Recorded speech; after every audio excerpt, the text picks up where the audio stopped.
નમસ્કાર મિત્રો, શેર બજાર ગુજરાતી યુટ્યુબ ચેનલમાં તમારા બધાનું સ્વાગત છે। મિત્રો, આજે આપણે અદાણી ગ્રુપની કંપની અદાણી એન્ટરપ્રાઇઝ વિશે વાત કરવાની છે, જેમાં અદાણી એન્ટરપ્રાઇઝ અને ડેટા સેન્ટરના બિઝનેસની કંપની જોડે જોઈન્ટ વેન્ચર કર્યું છે। તો અદાણી એન્ટરપ્રાઇઝના શેર વિશે અને ડેટા સેન્ટરની કંપની વિશે આપણે ડિટેલમાં માહિતી જોઈએ।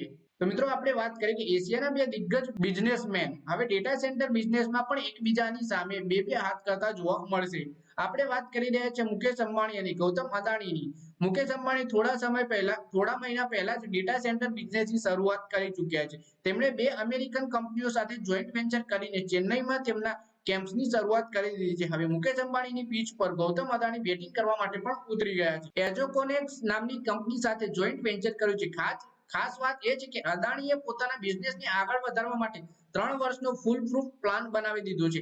આ સાથે જ અદાણીએ આ બિઝનેસમાં લગભગ $1.44 બિલિયન એટલે કે લગભગ 11,520 કરોડ રૂપિયાનો પ્લાન બનાવી લીધો છે। આવો તો આના વિશે આપણે વિસ્તારપૂર્વક માહિતી જોઈએ। અદાણી એન્ટરપ્રાઇઝ અને એજોકોનેક્સ ની સમાન ભાગીદારીવાળા જોઈન્ટ વેન્ચર અદાણી કોનેક્સ લગભગ $1.44 અરબ એકઠા કર્યા છે। ડેટા સેન્ટર બનાવનાર કંપનીએ રવિવારે જણાવ્યું કે આ પર્યાવરણને લઈને દેશમાં સૌથી મોટું રોકાણ છે। અબજોપતિ ઉદ્યોગપતિ ગૌતમ અદાણી ગ્રુપની મુખ્ય કંપની અદાણી એન્ટરપ્રાઇઝ લિમિટેડ આગામી 3 વર્ષમાં તેના નવા ડેટા સેન્ટર બિઝનેસમાં લગભગ $1.5 બિલિયન નું રોકાણ કરી રહી છે। એજોકોનેક્સ સાથે તેનું જોઈન્ટ વેન્ચર લગભગ 2030 સુધીમાં 1 ગીગાવોટની કુલ ક્ષમતા સાથે 9 ડેટા સેન્ટર બનાવવાની તૈયારી કરી રહ્યું છે, જેથી ડિજિટલ સેવાઓની વધતી માંગ માટે ઇન્ફ્રાસ્ટ્રક્ચર પૂરું પાડવામાં આવે। કંપનીએ એક નિવેદનમાં કહ્યું કે શરૂઆતમાં આ બિઝનેસ $87.5 કરોડ નું રોકાણ કરવામાં આવશે, જેને $1.44 અરબ સુધી વધારી શકાય છે। આ ફાઇનાન્સ સાથે અદાણી કોનેક્સ પાસે ઉપલબ્ધ બાંધકામ ધિરાણની રકમ વધીને $1.65 બિલિયન થઈ ગઈ છે। અદાણી કોનેક્સ હાલમાં એક ડેટા સેન્ટર કાર્યરત છે, જે ચેન્નઈમાં છે। કંપનીએ નોઈડા અને હૈદરાબાદમાં એકમોને લગભગ 2/3 બાંધકામ પણ પૂર્ણ કરી લીધું છે। એટલે કે એક ડેટા સેન્ટર ચેન્નઈમાં ચાલુ છે અને બીજા બે ડેટા સેન્ટરનું કામ નોઈડા અને હૈદરાબાદમાં 2/3 ગણું પૂરું થઈ ગયું છે। પછી આપણે વાત કરીએ કે મુકેશ અંબાણીનું પણ ડેટા સેન્ટર ચાલુ છે।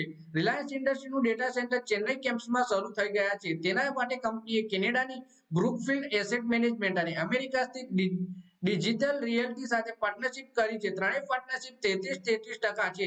મુકેશ અંબાણી પણ ડેટા સેન્ટરની ખૂબ જ વધી ગયા છે। દેશના મોટા બિઝનેસમેન ડેટા સેન્ટરને એક ફ્યુચર બિઝનેસ તરીકે જોઈ રહ્યા છે। મુકેશ અંબાણીએ ગયા વર્ષે આ બિઝનેસમાં એન્ટ્રી માટે $378 કરોડ રૂપિયાનું રોકાણ કર્યું હતું। જાણકારોનું માનીએ તો મુકેશ અંબાણીએ આ બિઝનેસમાં ખાસ રસ છે।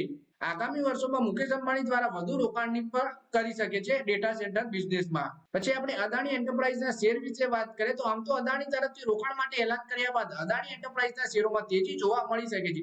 આમ શુક્રવારે કંપનીના શેર 1.17% નો ઘટાડો જોવા મળ્યો છે। ત્યારબાદ કંપનીનો શેર $3,079.90 ઉપર છે। છેલ્લા એક વર્ષમાં અદાણી એન્ટરપ્રાઇઝના શેરમાં લગભગ 61% નો વધારો જોવા મળ્યો છે। તો બીજી તરફ અદાણી એન્ટરપ્રાઇઝનું માર્કેટ કેપ 3.50 લાખ કરોડે વટાવી ગયું છે। આ ડેટા સેન્ટરના બિઝનેસને કારણે અદાણી એન્ટરપ્રાઇઝના શેરમાં પણ આપણને તેજી જોવા મળી શકે છે। તો મિત્રો, આ વિડીયોમાં આપણે વાત કરી અદાણી એન્ટરપ્રાઇઝના શેર વિશે, જેમાં કંપનીએ ડેટા સેન્ટરના બિઝનેસમાં એન્ટ્રી કરી છે અને એમાં રોકાણ કર્યું છે। તો મિત્રો, આ વિડીયોમાં બસ આટલું જ। હવે મળીએ આવનારા વિડીયોમાં। ત્યાં સુધી વિડીયોમાં લાઈક કરો, કમેન્ટ કરો, વિડીયો પોતાના મિત્રો સાથે ફેસબુક, ઇન્સ્ટાગ્રામ, વોટ્સએપ બધી જગ્યાએ શેર કરો અને શેર બજારની આવી જ માહિતી ગુજરાતીમાં જોવા માટે તમે ચેનલને સબસ્ક્રાઇબ કરી ઘંટડી પર દબાવી દેજો।